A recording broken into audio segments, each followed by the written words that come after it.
नमस्कार दोस्तों, मैं सत्येन ओझा। आप देख रहे हैं द बीट्स।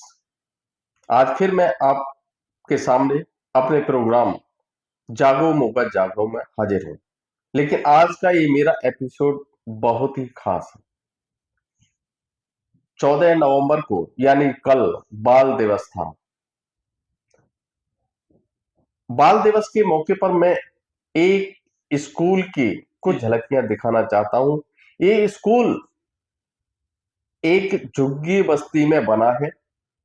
वहां के बच्चे किस तरह का टैलेंट यहाँ पर शो कर रहे हैं, वो किस तरह की प्रतिभा यहाँ दिखा रहे हैं। कभी कचरा बीनने वाले हाथों में जब पुस्तक थमा दी गई तो उनका टैलेंट आज धूम मचा रहा। पहले देखिएगा कुछ झलकियां और उसके बाद मैं अपनी बात करूंगा शुरू।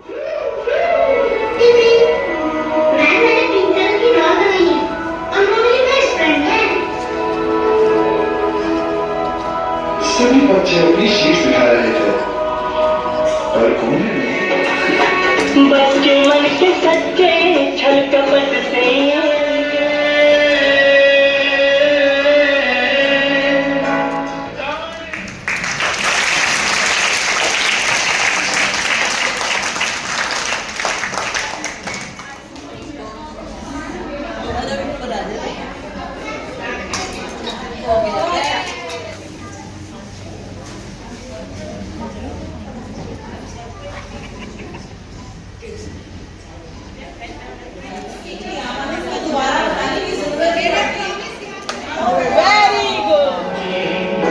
पत्तों की गोद में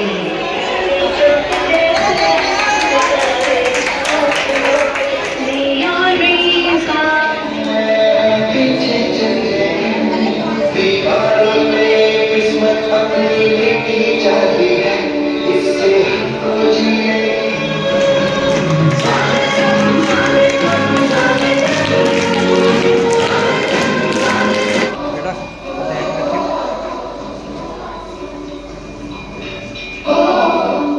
जो खेड़ा अंकल कर गए वो तो शायद मुझे नहीं लगता कोई आसपास भी उतना कुछ कर जाए। हमारी कोशिश है कि जो उन्होंने किया हम उसको आगे बढ़ाते रहें, वो बंद ना हो। तो उसके लिए जो सोसाइटी के हर, चाहे वो एनजीओ है चाहे पर्सनल लेवल पे है, सब लोग हेल्प कर रहे हैं। तो आज आप एक देख ही रहे हो इसका एक एग्जाम्पल के सोच एनजीओ ने इन बच्चों के लिए आज चिल्ड्रंस डे ऑर्गेनाइज किया है। बच्चे मजे कर रहे हैं, ये वो गेम्स खेल रहे हैं वो जो सिर्फ दूर से देखते थे दूसरे बच्चों को खेलते हुए, तो आज इनको खेलने का मौका मिल रहा है। तो एक छोटी सी कोशिश है कि ये भी हंसे, इनको भी हक है खुश होने का और ये खुशियां हम बांटते रहें। लेकिन जो खेड़ा अंकल कर गए, जो वो हमें इंस्पिरेशन दे गए, वो सिर्फ एक जन नहीं कर सकता, वो पूरे मोगा शहर को मिलके आगे बढ़ाना होगा। तो बहुत सारी संस्थाएं हमारे साथ जुड़ी हैं और जो विदरिंग रोजेस एजुकेशन सोसाइटी है अभी स्कूल को चला रही है, जिसके मेंटर मिसेस खेड़ा जो कि उनकी वाइफ है वो है, मिस्टर तुषार है, मिस्टर आशीष ग्रोवर है, ये सब मिलके स्कूल को चला रहे हैं।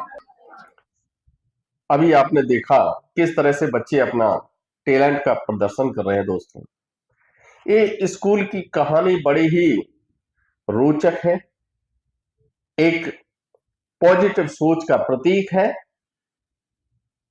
हमारे शहर के एडवोकेट थे चंद्रभान खेड़ा जी। उन्होंने अपने 27 साल के इंजीनियर बेटे, केमिकल इंजीनियर बेटे को खो दिया।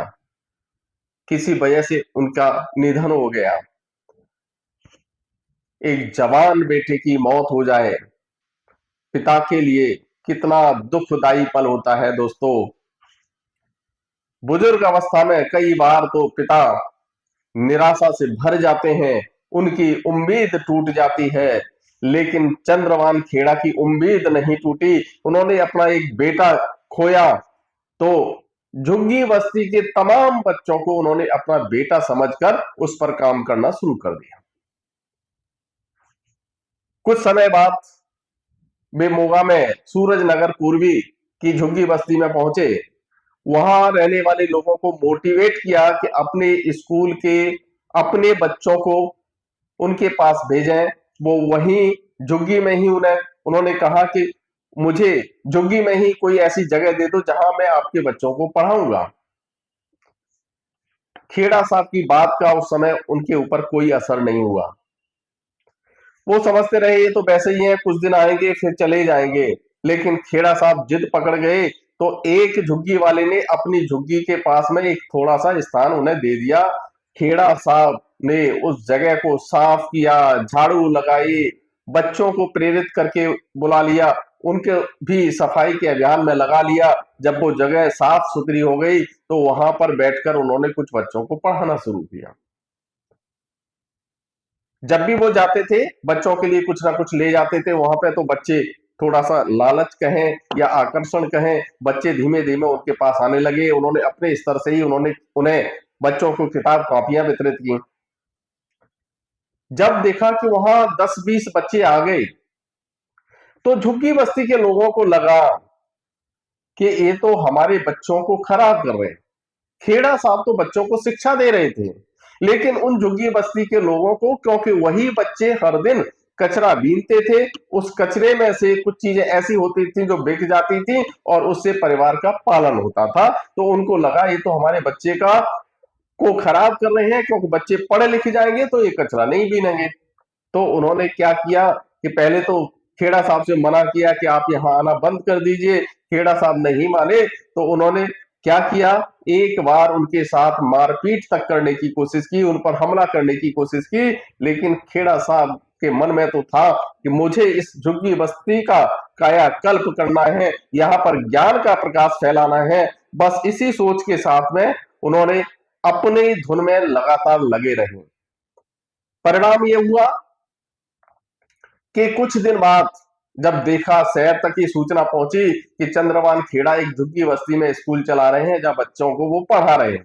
खेड़ा साहब जिद पकड़ गए कि मुझे तो इसका कायाकल्प करना है, इस बस्ती का कायाकल्प करना है और बच्चों के हाथों में किताबें थमानी है, उनके दिलों के अंदर, उनके मनों के अंदर ज्ञान का प्रकाश भरना है। इसी सोच में निडर होकर वो लगातार जाते रहे। झुग्गी बस्ती के जो रहने वाले लोग थे उनको भी लगा कि नहीं, इन बुजुर्ग कोई गलत काम नहीं कर रहे हैं, और उन्होंने परमिशन दे दी। वो निरंतर बच्चों को पढ़ाने लगे।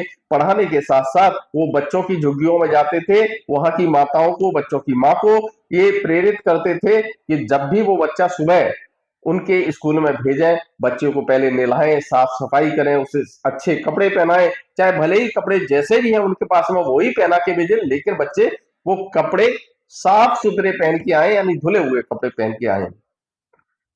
जब खेड़ा साहब की इस बात का असर झुग्गी बस्ती की महिलाओं में भी हुआ, बच्चे साफ सुथरे नजर आने लगे, वहां की रंगत बदलने लगी, बच्चे में इस तरह से एक शौक पैदा हुआ, उन्हें पढ़ने का मौका मिला। उन्होंने तो कभी सोचा भी नहीं होगा कि उनकी जिंदगी इस तरह से बदल सकती है।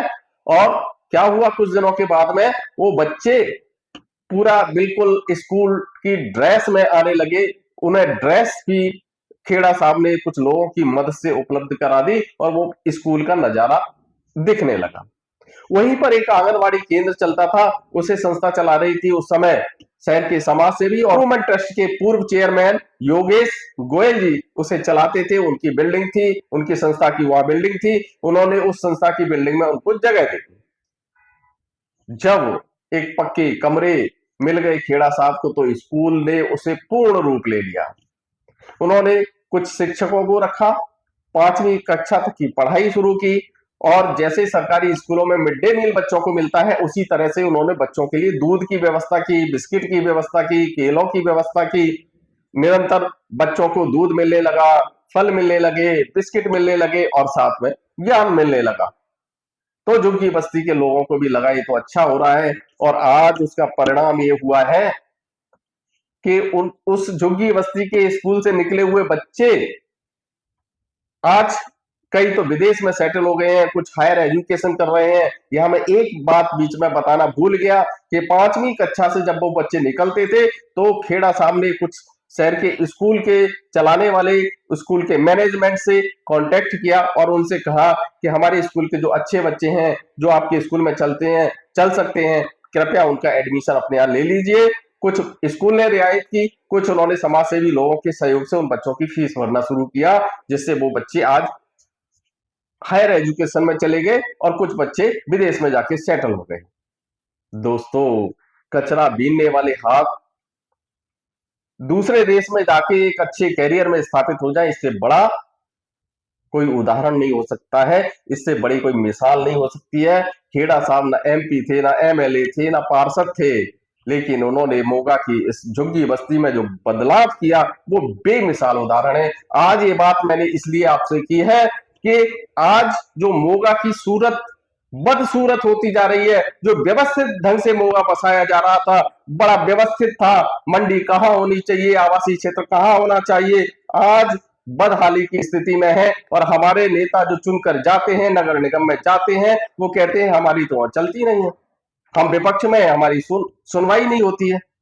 दोस्तों, ये कहने वालों को चंद्रभान खेड़ा जी का ये उदाहरण उनके सामने प्रस्तुत है कि वे कुछ भी नहीं थे, सिर्फ मन में एक सोच था कि मुझे बदलाव लाना है, और बदलाव ला दिया, वो भी उस परिस्थिति में जब उनका जवान बेटा उनसे छिन गया। उसके बाद वो हालात उन्होंने पैदा किए, वहां की झुग्गी बस्ती की काया पलट दी। दोस्तों, आज मैं फिर कहना चाहता हूं, वो कभी लीडर नहीं हो सकते हैं जो कहते हैं मैं मेरी वहां चल नहीं रही है। अरे आवाज तो बन के देखिएगा जनता की, आपकी चलना शुरू हो जाएगी, आप अपने अधिकारों को पहचानो। खेड़ा साहब के पास तो कुछ भी नहीं था, आप तो अगर नगर निगम में पार्षद बनकर गए हो तो आपको तो एक अधिकार, लोकतांत्रिक अधिकार मिला है, जो जनता का बल मिला है, जिन्होंने आपको चुन के भेजा है। अगर आप ईमानदारी से चाहेंगे तो अपने क्षेत्र की काया पलट कर सकते हैं। तो दोस्तों, आज फिर मैं ये कहना चाहूंगा कि जब भी अब नगर निगम के चुनाव के समय जो उम्मीदवार बनेंगे वो आपके पास आए तो उनसे एक सवाल जरूर कीजिएगा कि पार्षद रहते हुए आपने क्या किया। अगर वो कहते हैं कि विपक्ष में थे, कुछ नहीं हो सकता था, इसलिए हमारी चली नहीं, उनसे कहिएगा फिर आप चुनने लायक नहीं है। जब आपकी चल नहीं रही थी तो उन्होंने इस्तीफा क्यों नहीं दिया, आवाज क्यों नहीं बने, क्या उन्होंने कोई नोटिस दिया कि नगर निगम की मीटिंग बुलाई जाए, इमरजेंसी मीटिंग बुलाई जाए, उनके क्षेत्र के काम किए जाए। अगर वो नगर निगम में जनता की आवाज नहीं बने, आपने आवाज नहीं उठाई, तो दोबारा आपको चुनने का सवाल नहीं उठता है। दोस्तों, ये नहीं है कि आप जब पावरफुल हो जाएंगे तभी काम कर सकते हैं। अगर आपके मन में कुछ दृढ़ निश्चय है तो निश्चित रूप से कुछ ना होकर भी आप सब कुछ कर सकते हैं। तो दोस्तों, आज का बात मैं यहीं खत्म कर रहा हूं। आज ये उदाहरण मैंने इसलिए पेश किया क्योंकि वो लोग जो निराश हैं, जो कहते हैं कि हम कुछ नहीं कर सकते हैं, उनके सामने खेड़ा साहब का उदाहरण है। आप चाहें तो सब कुछ कर सकते हैं, बिना पावर के कर सकते हैं। पावर आपके अंदर है, इसको पहचानने की जरूरत है। जिस दिन आप ये पहचान गए, आप अकेले दम पर शहर की सूरत बदल सकते हैं। दोस्तों, आज की बात को मैं यही विराम दे रहा हूं। कल फिर किसी नए टॉपिक के साथ मिलूंगा, तब तक के लिए नमस्कार।